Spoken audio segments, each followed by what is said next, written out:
Hello and welcome to this Business of Possibility podcast with Ulster University Business School. In this series, we've been taking a long, hard look at business here in Northern Ireland and in the global context. This time, leading the charge on sustainability. With a target of 2050 for zero emissions here in Northern Ireland, that's got to be the key issue. Well, once again, I have a great panel sitting with me in Ulster University's new campus right here in the heart of Belfast. Chris Martin is Head of Sustainability UK for Danske Bank. Good to have you here, Chris. Good to be here. Brian Reid is CEO of Deli, and good to have you too, Brian. Great to be here. And last but absolutely not least, Lynsey Hollywood, who's Senior Lecturer with Ulster University Business School. And great to have you here as well, Lynsey. Thank you, Wendy. So, Chris, Brian, you're at the front line of sustainable business here, if I could put it like that. So no pressure. We're looking for best practice and guidance from leaders in their field here. Maybe, Brian, I could start with you and with a bit about Deli for those who don't know. Award-winning, food to go. You've had phenomenal growth in the last number of years, and I'm guessing even more so since people went back to work, selling across Ireland, UK and Europe, and you've been awarded the coveted B Corp certification, the first sandwich manufacturer in the UK and Ireland to earn this. What is that, and how did you get it? How did we get it? Yeah, well, Wendy, it's great to be here and great to tell the story of Deli. And we're a food to go business based in Warrenpoint, County Down, and we employ just short of 300 people, and we make sandwiches, snacks, paninis for the food to go industry. But I guess just starting with B Corp. So we're the first and the only sandwich manufacturer in the world to become a B Corp certified business. The B Corp journey started 2 years ago, where we decided to go down the road of becoming a B Corp certified business. And what B Corp is, it's basically it's a framework that, celebrates the highest standards of social and environmental impact that a business can have, and it helps us put our sustainability work into a structure. So we've always been a sustainable business in Deli Lights. We're always doing things that we thought were the right thing for the business. And sustainability is all about making sure that the business is there for the long term. So what B Corp does is it helps us bring our people, our planet and profit together. And we're delighted to have achieved it, but it's just another step in the journey that the business is on. And yes, the business has grown quite well over the last few years, and we've seen 25% growth year on year in the last year. And that's down to the team behind the business and the work that we're doing and the emphasis that we put on innovation. And that's innovation not just around our food, but how we try to work with our people and our culture and make sure that the business is there for the long term and we're doing everything as well as we can be. Let me just pull you back a wee minute to something you said there, which was that this B Corp certificate was all about doing those things that are right for the business and right from a sustainability point of view. Like what? What sort of things would those be? So I guess is how do we make sure that we leave the community and the environment that we operate in as a business, that we're not just there to make money, we're there to also have a purpose as a company and do right with the business. So most businesses just exist for the shareholders. They exist to make profit at the end of the year and a return to shareholders somewhere. Maybe they're local, maybe they're out of the country or whatever. But we want to make sure that the business leaves as little a footprint on the community and the environment and the planet as we can achieve, and also do good with the company. So things like solar powered for our electric, using solar, using heat recovery. We use a lot of freezers, a lot of fridges in the business, so we recover that heat and try to heat our hand washing. We do a litter pick initiative. We're very active with, we adopted a spot in Rostrevor, which is near where we operate, and we go out and actively lift and collect litter, because we feel that when, as a business, we produce product and we consume a lot of packaging and we use a lot of packaging. So we want to give something back, and it brings a bit of purpose to what we do as a company, and there's a feel good factor around it. There's also things like we have a water treatment plant on site that we make sure that any water that goes back into the water system in Northern Ireland, that it's as clean as it can be. We've just done that in the last 12 months. And just all those types of initiatives that we're trying to achieve help us make sure that we leave as little footprint on the planet as we can, because business, has to take responsibility and lead. And us being leaders in the industry, we feel that we have to set an example. We want to make sure that in our industry that we operate in, we're doing it as good as we can be. And that's why we do it. And we feel very passionate about it. So when somebody buys one of our products, they feel that they're buying into a company that are actually trying to do something good with what they do rather than just exist to make profits. And as part of the B Corp certification, we had to change our articles of association, which meant that we changed the focus of the business to become a company that's not just there to, as I say, to make money, but also to try and do good. And we're part of a community. The B Corp's a large community. It's a global certification.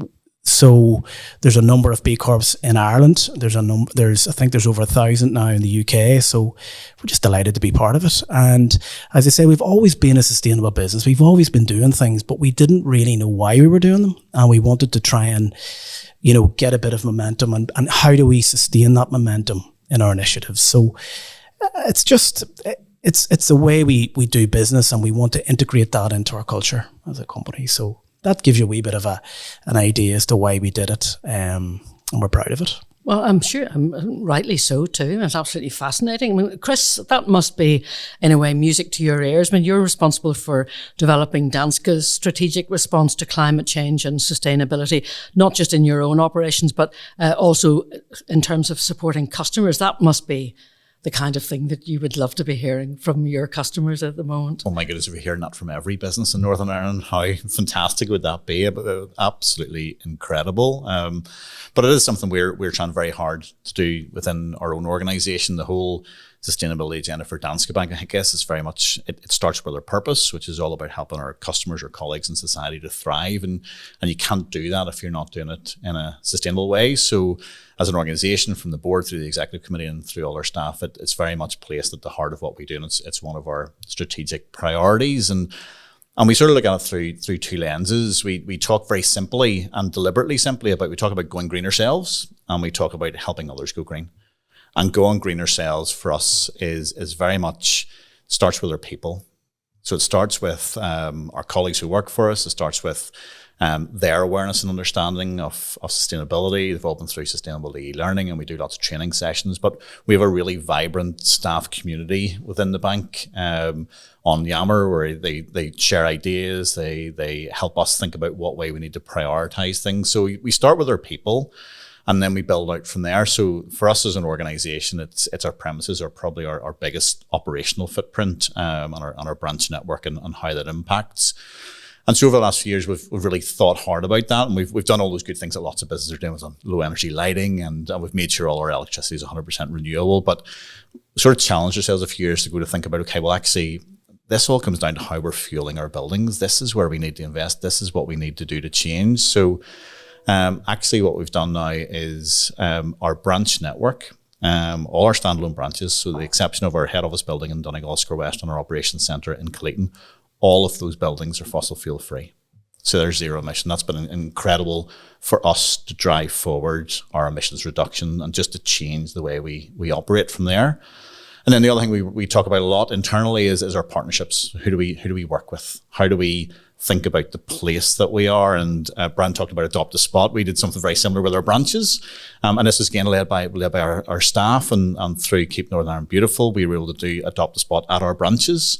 And so they get kits and they repurposed outdoor space to grow some food and all that sort of stuff. And actually we have a bit more space up at our operations centre in Clayton, and we put in a productive garden up there. So that's all fitted out. The staff look after it. All the produce comes out of that garden and goes into the staff canteen. The staff can enjoy it. So all of those things sort of knitted together, all about how we journey towards being more green ourselves. And I guess finally we just wrap performance measures around that.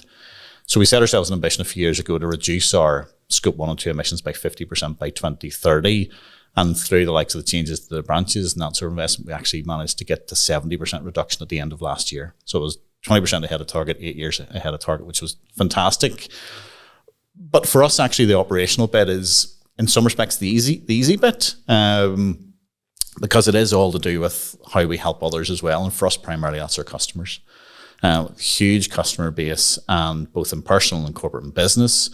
And as part of our journey towards net zero, we need to be working really collaboratively with those customers to see how they're performing and how they're on that journey as well. And that's to say, to hear stories like Deli is music to my ears. It's incredible, because a lot of what we're doing with our customers at the moment is around education. It's around helping them to understand the need to take action in sustainability, understand how it impacts their business, understand the type of changes that they need to make, and effectively understand how we're all in this journey together, that we do need to collaborate in the same way. And yes, we can support that with products and services and green lending and all that good stuff, but actually at this point in time, it's more about getting everybody to be on the journey together, to work out what needs to be done and to make the changes that need to be made. And we do that across our personal customers, we do that across our corporate and business customers as well.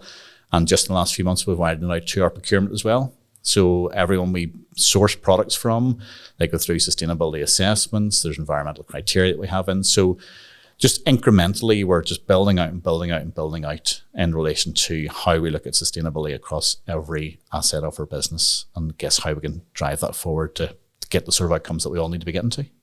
We'll hear more about all of that in a moment. I wonder, Lynsey, where does the business school then fit into all of this? How's the university engaging with that sustainability agenda? Yeah, I really feel our Executive Dean, Mark Durkin, has been incredibly supportive of the sustainability agenda, to the point that actually we have developed our own sustainability committee, and that committee really seeks to monitor our practices across different areas of the business school. For example, our core operations, our teaching and our research as well. So I guess in terms of operations, the Academy restaurant that we run within the business school is a prime example there. We just recently won the award for Best Sustainable Practices at the Irish Restaurant Awards. And that was because we were really quite determined to implement practices such as, ethical food sourcing, local food sourcing, zero waste, and trying to even minimise our environmental footprint, like what you were talking about, Brian, as well. So they're just some of the practices in terms of operations that we've undertaken. But very much teaching, as you know, as a university, is at the forefront of our mind here. And so we have chosen to see how sustainability has been embedded in every single module, looking at those SDG, the Sustainable Development Goals. So we've taken those and seen, can we embed these across all the modules that we teach within the business school? And we often take part in the SDG Global Teaching as well. And it is really about trying to encourage students to be more sustainable as well. So more recently this year, we have got 2 of our placement students, our sustainability placement students, to undertake carbon literacy training. And we've got over 70 students taking part in that, as well as staff where they earn a certificate. So, that's really great. But I think one of the initiatives that Mark spearheaded was working in collaboration with St. Joseph's University in Philadelphia. And they have created a sustainable development goal dashboard. And so that is actually like a mapping tool where we map all our research activity across this dashboard. And we are, I think it is safe to say, the first in Northern Ireland, if not the first in the UK, to use this dashboard, where we can really highlight our areas that we're doing well in, we're performing well in across these SDG goals. So, that's quite exciting because we've identified 240 research activities that we've actually undertaken that are deemed sustainable. And actually as a result of that work, we have just recently been shortlisted for a AAA award in Barcelona in June. So hopefully we will win. But that award really seeks to reward higher education institutions, in their efforts to foster change within local communities and within their ecosystems. Those are interesting points in that business about the placement students and so on. I wonder, Brian, I mean, the newest generation in the workplace, Gen Z, what kind of role are they? Are they a driving force as regards sustainability, or have some of the old hands got the hang of it too? No, they're absolutely a driving force in the whole sustainability movement, because they're asking us at interview stage, what are you doing as a company to make a difference? And I want to work for a company that is actually, have you got sustainability goals? Do you know what things are? Do you know what your carbon footprint is as a company? So first thing I would say is make sure you're measuring what you're doing at the minute. But the generation that we're seeing coming through now, I have 3 teenage kids myself, so I know they care. They're asking the questions. And one of the things about sustainability in any business is it has to be embedded through the culture of the organization. What do you do when people aren't looking? So whenever these young people come into your organization, they want to know that it's embedded in the culture of the organization, rather than just a token gesture or it's a marketing stunt that you're saying you're a sustainable business. So they do care, and they want to know that they want to be part of something that is making a difference in the world. It's their future. So as a business, you need to make sure that you're doing things to attract those people into your company, and you can also nurture them over the long term. They're your future leaders in the organization, so you have to set the example and lead from the front. And that's what we're trying to do in Deli Lights, and that's something we take a lot of graduates in, and we have a development plan for them, and we try to encourage them to get involved in initiatives like we talked about, the litter picking, and anything else that's happening. We do the carbon literacy training as well, and there's big interest in it. So they really care, Wendy. They genuinely care, and they want to make sure we're not a wasteful business. They want to make sure that we don't have a food waste issue in the business. So one of the things that we've done is Too Good To Go, which is any overproduction or any waste that we might have. If somebody cancelled an order, we have an app called Too Good To Go, and we'll sell that back to a consumer that comes on site, and we donate that to charity. So it's tying up a business challenge that we've got with something that is actually good, and the generation that we're seeing coming into the workforce really like that. And so we've changed as a company, and we as a CEO and a leader, you have to keep the business innovating and changing. I love that point that you made there. I've written it down actually. What you do when people aren't looking, because that's really what the culture of a business is about, isn't it? Yeah. And that whole thing about embedding climate and sustainability into the heart of companies, into the heart of corporate strategy. I mean, you and I talked about this about 3 years ago now, Chris. It seems like yesterday, but anyway. And at that stage, you were talking about small steps and companies maybe wanting to do something but not knowing what and not quite knowing why. 3 years down the line, it all looks a bit more urgent, doesn't it? So, I mean, to what extent are your customers getting there, do you think? Yeah, absolutely. It's amazing the change in 3 years and how much this has pushed forward. And I think there's a number of factors that are driving that. And Brian just talked about people, and I absolutely agree with that. And we were having the same conversations with people joining in the organisation, asking what we are doing. So I think definitely you've got that bit. If you want to attract and retain the best talent, you need to be on this journey. And as Brian said, you need to be doing it when people aren't looking. It's so fundamentally important.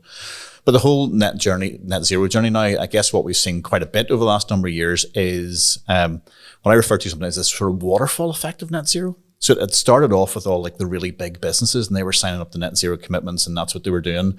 And for some of the smaller businesses that we talked about back then, it was like, not quite sure what to do here, not quite sure how this impacts me.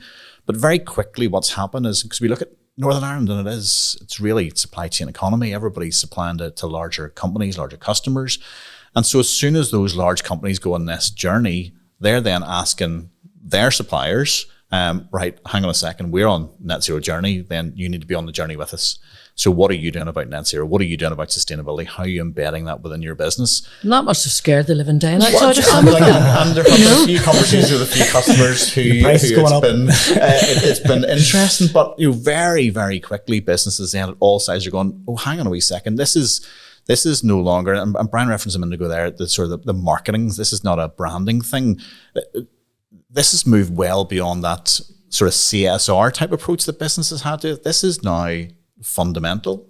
And it's fundamental because it links to so many other things as well. I mean, the finance side, obviously my area of interest, So we as a business, we've signed up to net zero. Now, when you look at our scope 3 emissions, it's primarily from our customers. Because people go, well, you guys don't buy bread like Brand does, or we don't make sandwiches, we don't produce the thing. So where is our scope 3? Our scope 3 is in the money that we lend to our customers. So all financial institutions are responsible for the carbon impact of every single pound that they lend. Now, once businesses grasp that, then you immediately go, well, hang on a wee second. All my future investments, all my future capital requirements, all my future lending requirements, as a business, I need to start expecting my lender, whoever that is, to be asking me questions around sustainability. And if all lenders have decision to make to reduce their emissions down, then they're all thinking about, well, hang on a second, do we lend money to that customer who is well advanced in this journey, who have got a clear plan in place, who have got an idea of how they're going to reduce their emissions down, because that in turn helps us reduce our emissions? Or do we lend to the customer who hasn't even started in this journey? So we're moving our way along that at the moment, and that will develop over time. But I think it's little factors like that for the business community, it does become, it's about people, it's about talent, it's about business fundamentals, and it's about access to and continued access to finance to grow your business. And you can look at it through two lenses as a business. You can look at this from a risk perspective, and you think, well, this is maybe quite expensive possibly to invest in. What changes do I need to make? But then the risks are you going to get left behind? Are you going to lose out on the good talent? Are you going to see your competitors stealing a march on you?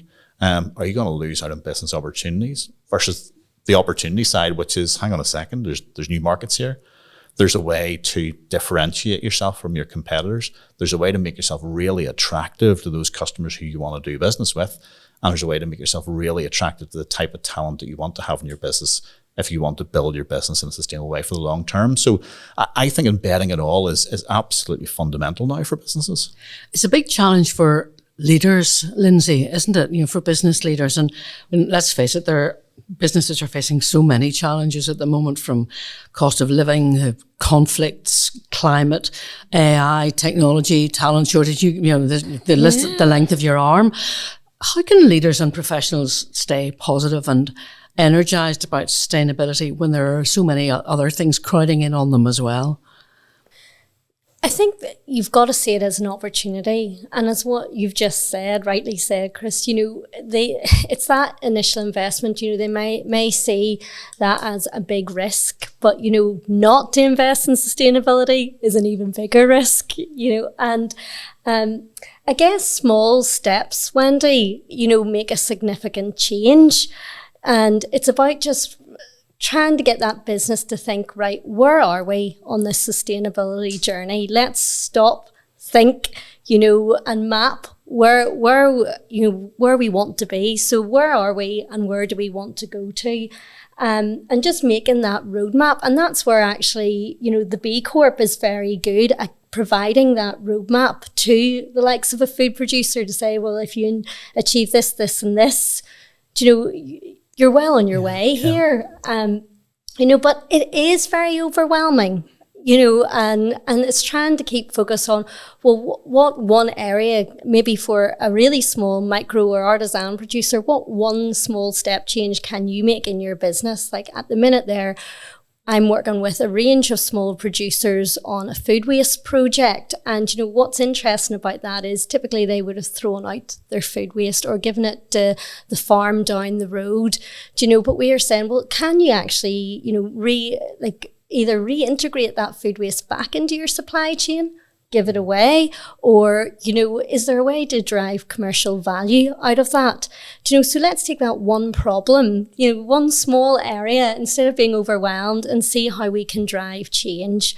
And it's actually resulted in a range of creative products that the students have come up with. So, we've worked with Longmeadow Cider there, and we realised that they had apple peel that was just going to the pigs down the road. And, well, how do we make that a sustainable and commercially viable product? Well, our students in the business school came up with the idea of creating an apple butter.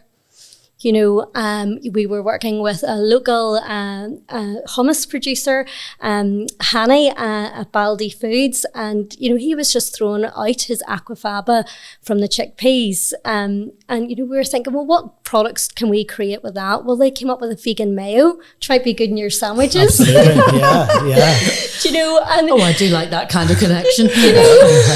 Always looking for business, but so those small opportunities, those small gains are really important as well. So it's about not seeing sustainability as a negative thing, but looking for the opportunities, in that. Hopefully I've answered your question. I think you have indeed. I mean, I suppose, Brian, as a business, how do you strike that balance between sustainability, quality and cost and working with your supply chain? I mean, Chris is quite right when he said, this is a kind of supply chain economy that we're in here to make sure that sustainability goes the whole way through. You have to, it's difficult, and it's a difficult environment out there. Every business has different challenges, and but certainly in our business, our suppliers are partners to us, so we rely heavily on our suppliers. Everything we buy from our suppliers, we rely on, and we have a good working relationship. And one of the things we did a few years ago, we did a code of practice. So we wrote out to all our suppliers and said, listen, we want you to be a bit more sustainable. Will you answer these questions? And they all came back, and they've all started to do more initiatives themselves. But it is hard to balance. But I think it's back to the ingraining the sustainability practices within your company. And if you start to do good things, small steps over a long period of time, that don't have to be drastic changes. We don't have to go out and completely change a roof to solar panels or start drilling holes in the business. You just need to do small things, but do them and consistently do them throughout the company. And it doesn't cost the earth. Sustainability is not an expensive business. It's actually very efficient and very lean for a company. When you start focusing on the likes of waste in your business, it's a very good initiative to be driving for the bottom line anyway. So a lot of these sustainability practices are actually good for the business. They don't have to cost the earth, literally. So you just need to get a small team together in your company, start maybe brainstorming about things that you could do, and you'd be surprised where you get to in terms of, and it all adds up over time. So yes, there's economic challenges. Yes, there's labour challenges. The labour market's difficult, and there's a number of things we've been through in the last few years. But I would say that we haven't lost our focus on the sustainability bit, because, as I said earlier, it's about being around for a long time. The business has to sustain itself over the long term. And once you get people on board with that and they understand this for the future-proofing the company here, they buy into it. And that's what we're all about. We're in business almost 25 years, Wendy, so we want to be around for another 25 years. And what about the sustainability agenda, Chris? I mean, where does it go now? I mean, nothing can stand still, can it? And this is no different to any of the other business topics that we talk about. So what are the innovations? What are the opportunities? What's driving the latest developments, or maybe the next big thing that we don't even know about it? But equally, if we don't know about it, you might not know about it either. Bring up a crystal ball for this one. Yeah. I think we're going to see an expansion of sustainability. So we've talked a lot about sustainability.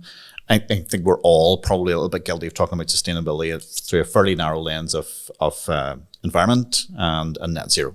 So I think we're going to see an expansion of that. I think circular economy is going to become a lot more of a feature, and speaks into what the guys were just talking about there in terms of how you understand the supply chain, how you can use your waste, because the bottom line is consumption is probably our biggest challenge. So if we can get into circular economy and solve some of those consumption issues through that.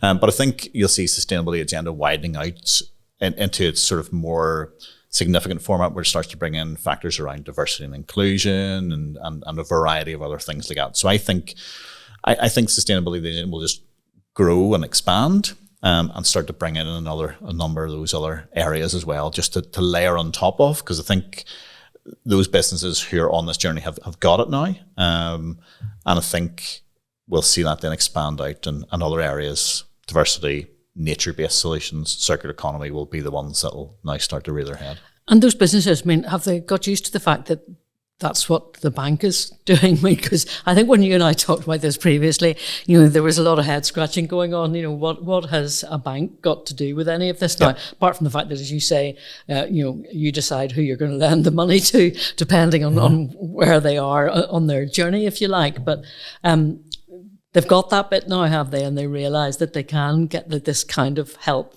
from a bank as well as from somewhere like the business school. I think we've moved forward. We're not there yet, I don't think. I think we've still got a way to go on that journey. But as I say, those businesses who are involved in supply chains are getting this conversation from so many different places now, that the penny is definitely dropping and people are definitely getting it. So I think we're moving forward. Listen, we've a way to go still in this one. And I think probably the biggest challenge we have still is people getting the urgency of action. Because in all those competing priorities in the business environment, it is one of those things that can slide down the agenda.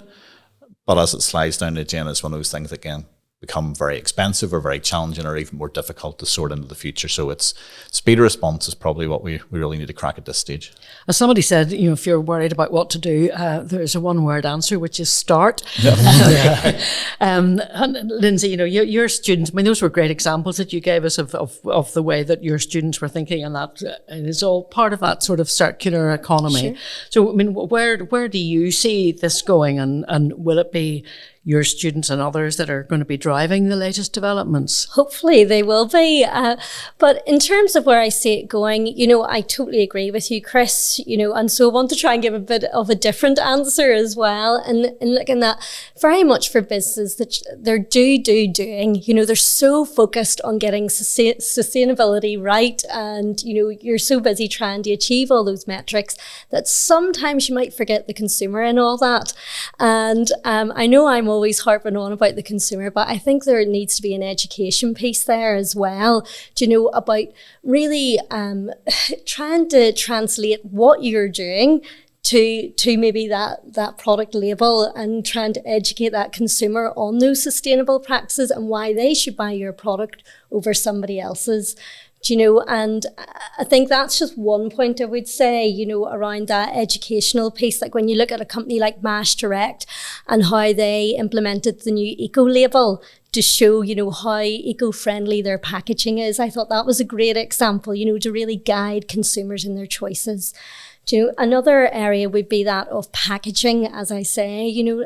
We talked about food waste, but equally packaging waste is a big thing. Once the consumer has eaten that product, then, it's thrown it in the bin, the packaging in the bin. So, I think that is an area that needs a lot of development work, looking at packaging design as well. So, I guess they're kind of my opportune areas. Mm-hmm. Brian? Yeah. Certainly the circular idea is a great idea, and we've been speaking to a few companies about how we would use up maybe some of their waste and make a bread out of it or something. It's in the early stages at the minute. Obviously, with a food to go business like ours, it's high risk. And we have to be very careful, and we're heavily regulated in terms of what ingredients we would use. So we're waiting for those new concepts to come onto the market, but we're hoping that there'll be innovation around that, and some of the, the innovation teams in Northern Ireland will help with that, invest in either support for innovation ideas and things. And we're always being approached with ideas, but can we actually use them in practice? Not necessarily all the time. So we're kind of relying on somebody else to do that work for us. But I think where the change, aside from sustainability, the ESG, around the governance and around the ethics, and I mentioned it earlier, we're going to see a big change, I think, on that. And it's not just about reducing our carbon footprint. It's all about, who are we employing? How are we behaving as a company upstairs in the boardroom? We're seeing more young people going on to boards of businesses to give a different perspective. And I think that's going to be a change that we're going to see now. The boardroom is going to change, heavily going to change over the next few years. And so it should. We need diversity. We need a different voice at the table to change business. And I'm really excited about that. So I'm excited about the new ideas around the circularity of business here in Ireland. There's a lot of artisans, producers here in Ireland would like to supply us, and how do we work with them and collab with them, and then also the ESG bit. Everybody talks about sustainability, but nobody's talking about what's happening in the boardroom. What about how you govern your business? And that's why B Corp covers those areas for us, and that's why we went with it. And certainly as a director, I would be putting it out, a challenge out there to say how are other companies behaving, and it's everything's transparent now. So there's full transparency in your product label, and the consumer wants to know, when I buy that product, what is the carbon footprint of that product? And the guys at Mash Direct have done it, and it's brilliant. And we're moving down that road. We're looking at a couple of different options so that the consumer has comfort to know that when I buy it, it's good. So yeah, it's an exciting time. I think it's great. Yeah. I'm really, really excited about it. Let me just put a final question to each of you, if I could. And since you're in full flow there, Brian, I'll come to you first. I mean, what practical advice would you offer to those businesses who are either wanting to start this journey or who are on it and want to accelerate their organisations? The first thing I would say is measure where you are today. And you can do that by reaching out to either your industry body, or I mentioned Invest NI. There is support for you to figure out where are we today in terms of our carbon footprint and how are we acting sustainably. And I would say measure where you are today and then put a number of small steps in place to improve that. Measure it again after another period of time and see have you improved. And I think you said it earlier, Wendy, just start, just get after it and do it. And that's what I would be saying. And it doesn't cost the earth. It doesn't cost a lot of money to do these things. So do your research, find out what is applicable to your industry and your business, and just start small and move from there. That's what I'd be suggesting. Chris, what about you? So we've actually developed a program within the bank in conjunction with the business community specifically to do what you just asked, and it takes our corporate and business customers through a journey around awareness. So understanding carbon literacy is a key part. Have people within your business who understand what this agenda is all about and how it impacts your business. And the second place taken through is the footprint, the measurement Brian talked about. Understand where you are, because once you understand where you are, you can actually decide, well, what are your areas you want to target first? Where are the bits you can make the biggest impact? And then beyond that, for me, it's about measuring, but it's about committing to change and reporting on it. And it's that transparency that Brian just talked about right throughout the organisation. So set yourself a target, report on it. And you know what? If you're further down this route, revisit all that, increase your awareness, build your education, review your strategy, think about your measurement, and go again, because this whole sustainable journey, this is never going to be a one and done. This is not we do this once we tick the box and it's finished. It's you start and you go through it and you go back and revisit and you learn more and you change more and you do more and you make more progress. So for me, it's around that. Lynsey, what about you, and what kind of help can the business school give to achieve either that start or the acceleration? Oh, I agree with what both of you have said. In fact, that's what I was going to say. Take stock of what you're doing and actually question why you're doing what you're doing and could it be done better, and coming up with those initiatives. And I think that's where the business school comes in. We really can support businesses in trying to map those SGD goals or help you with the B Corp, and trying to figure out a roadmap for your business. We are very keen to support local businesses, and whether that be through innovation vouchers or other connected funded projects or other funded projects. We are very keen to help support the local economy here. So I guess come to us and we use our expertise. Good idea, by the sound of it. Look, it's been a real pleasure hearing from all of you, actually, and from hearing about the fantastic things that are already taking place and the continuing need to keep this moving. As you said, this isn't a one and done, Chris. So thank you very much to all of you, to Chris, to Brian and to Lynsey. Thanks for joining me for this Business of Possibility podcast with Ulster University Business School. And thanks very much to you for listening. You can find all the episodes wherever you get your podcasts or on the Ulster University Business School website. And don't forget to subscribe, to rate us, and of course to tell all your friends and colleagues. Thanks for joining us.